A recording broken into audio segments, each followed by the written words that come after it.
നടുക്കടലിൽ ഏതോ ഭാഗത്താണ്. രാവിലെ 8 മണി ആവാറായി. ഇനി നമുക്ക് ബന്ദർ അബ്ബാസിലേക്ക് 1 മണിക്കൂർ കൂടി സെയിൽ ചെയ്യാണ്ട്. അത് കഴിഞ്ഞ് നമ്മളവിടെ എത്തും. അപ്പോൾ ഇന്ന് നമുക്ക് വണ്ടി ഇറക്കി അടുത്ത ഡെസ്റ്റിനേഷനിലേക്ക് പോകാനാണ് പ്ലാന്. നമുക്ക് ഇതിലേക്കൂടെ നടന്നു പോയാൽ ഈ വെസലിൻ്റെ ബാക്ക് എൻഡിലെത്താൻ പറ്റും. പക്ഷെ അവിടെ നിന്നുള്ള വ്യൂ ഉണ്ടല്ലോ, അടിപൊളിയാണ്. നമ്മുടെ ഈ കടലിനെ തന്നെ കീറി മുറിച്ച് പോകാറില്ലേ, അപ്പോൾ നമുക്ക് അതിൻ്റെ ആ ഒരു ഇതെല്ലാം പുറകിൽ കാണാൻ കഴിയും. നല്ലൊരു വ്യൂ ആണ്. ഇത് നോക്കി ശരിക്കും ഒരു റോഡ് പോലെ നമുക്ക് ഫീൽ ചെയ്യും അവിടെ. ഇപ്പോൾ നമ്മളുള്ളത് ഫെറി തന്നെയാണ്. സമയം 8 മണിയായി. ഏകദേശം ഒരു 1 hour കൂടി ഉണ്ട് യാത്ര. നമുക്കിപ്പോൾ കോംപ്ലിമെൻ്ററി ആയിട്ടുള്ള ബ്രേക്ക്ഫാസ്റ്റ് കിട്ടി. ജസ്റ്റ് ബ്രെഡും പിന്നെ ചെറിയ കുറച്ച് സ്പ്രെഡും കാര്യങ്ങളൊക്കെ.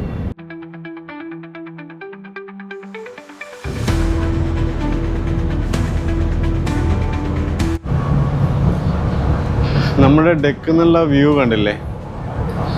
അപ്പോൾ ഞാൻ നമ്മുടെ ഷിപ്പിൽ വർക്ക് ചെയ്യുന്ന ഒരാളോട് ബ്രിഡ്ജ് കാണിക്കാൻ പറ്റുമോ ചോദിച്ചിട്ടുണ്ടായിരുന്നു, എങ്ങനെയാണ് ഷിപ്പ് കൊണ്ടുപോകണമെന്നുള്ളത്. അപ്പോൾ ആൾ സ്മോക്കിയാണ്, ആളിപ്പോൾ വരാമെന്ന് പറഞ്ഞിട്ട്. നമ്മൾ ഏകദേശം എത്താറായിട്ടുണ്ട്. ഇനി ഏകദേശം ഒരു ½ hour കൂടിയേ ഉള്ളൂ. നമുക്ക് അടുത്തൊക്കെ വേറെ വെസൽസും ഷിപ്സും കാര്യങ്ങളൊക്കെ അങ്ങനെ കാണാൻ പറ്റുന്നുണ്ട്. കണ്ടില്ലേ? ഇവിടെ നിന്നുള്ള വ്യൂ അടിപൊളിയാണ് കേട്ടോ. ഇപ്പോൾ നമുക്ക് ഇടയ്ക്ക് വേണമെങ്കിൽ ഇവിടെ വന്നിരിക്കാം. അത്യാവശ്യം ചൂടുണ്ട് ഇവിടെ, പക്ഷെ എന്നാലും വ്യൂ അടിപൊളി. അവിടെ ഒരു ഷിപ്പുണ്ട്, അവിടെ ഒന്നുണ്ട്, ഇവിടെ ഒന്നുണ്ട്, ഇവിടെ 2-3 ഉണ്ട്. ഇതൊരു വലുത് വന്നുകൊണ്ടിരിക്കുന്നുണ്ട്.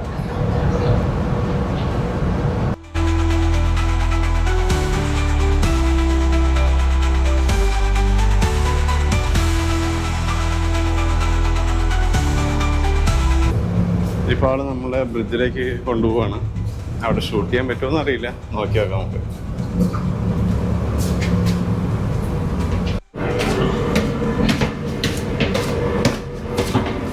ബ്രിഡ്ജിലേക്കാണ് പോകുന്നത്.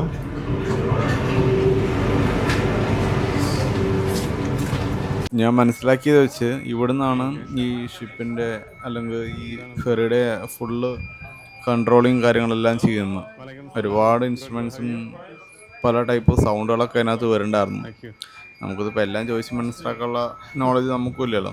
അപ്പോൾ ജസ്റ്റ് കണ്ടു, അവിടെ നിന്നുള്ള വ്യൂ കാര്യങ്ങളൊക്കെ നോക്കി. ആദ്യമായിട്ടാണ് നമ്മൾ ബ്രിഡ്ജിൽ വരുന്നത്, അത് കാരണം അവിടെ നിന്നുള്ള വ്യൂ ഒക്കെ ഉണ്ടല്ലോ, ഒരു രക്ഷയില്ലാത്ത വ്യൂ ആയിരുന്നു.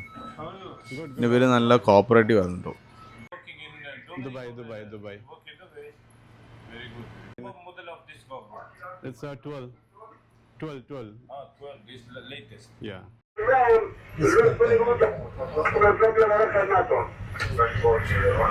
ഇവിടെ എന്തൊക്കെയോ കോൺവെർസേഷൻ കാര്യങ്ങളൊക്കെ നടക്കുന്നുണ്ട്.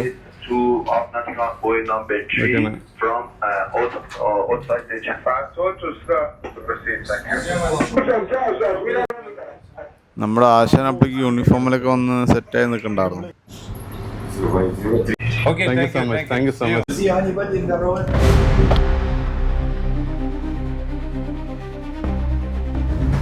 ായി അവിടെ ഫുൾ നമുക്ക് ബിൽഡിങ്ങുകൾ കാണുന്നുണ്ട്. ആണോ? All good. നമ്മൾ പരിചയപ്പെട്ട ഇറാനികളൊക്കെ നല്ല കൂടി ഫ്രണ്ട്ലി ആണ് കേട്ടോ. നമുക്ക് ഒരാൾ ഉറുദു സംസാരിക്കുന്നുണ്ടായിരുന്നു. हाय, मैं आपके बारे में बात कर रहा था. सेकंड आपने आ गया. ആളുടെ നമ്പറൊക്കെ വന്നു. ഇൻ കേസ് എവിടെയെങ്കിലും ആരെങ്കിലും എന്തൊക്കെ പറയുകയാണെങ്കിൽ ആളെ ഫോൺ ചെയ്തിട്ട് കൊടുത്താൽ മതി, ആൾ സംസാരിച്ചോളാം. അപ്പോൾ എന്താ പറയുക, ഒരു ഇറാനി ഫ്രണ്ടുള്ള ആളാന്ന് അറിഞ്ഞോട്ടെ എന്ന് പറഞ്ഞിട്ട് ആളുടെ നമ്പറൊക്കെ വന്നിട്ടുണ്ട്. നോക്കിയേ എത്ര എങ്ങാനും കപ്പലുകളാണ് അവിടെ നിന്ന്.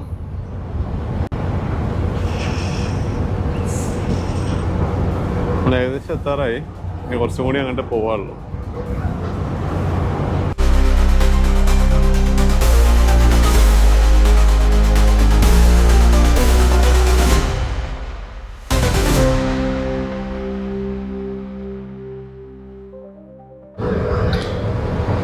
അങ്ങനെ നമ്മൾ ബന്ദർ അബ്ബാസ് പോർട്ടിലെത്തി. കപ്പലിലെ ആളുകളിവിടെ തകൃതിയായിട്ട് ഷിപ്പിനെ അടുപ്പിക്കാനുള്ള പരിപാടിയായിട്ട് ചെയ്തുകൊണ്ടിരിക്കുകയാണ്. കണ്ടല്ലേ, തിരിഞ്ഞുകൊണ്ടിരിക്കുക കപ്പൽ. എങ്ങോട്ട് പോകണം? അവിടെ ആ ഗ്യാപ്പിലായിരിക്കും പെടുന്നുണ്ടാവോ.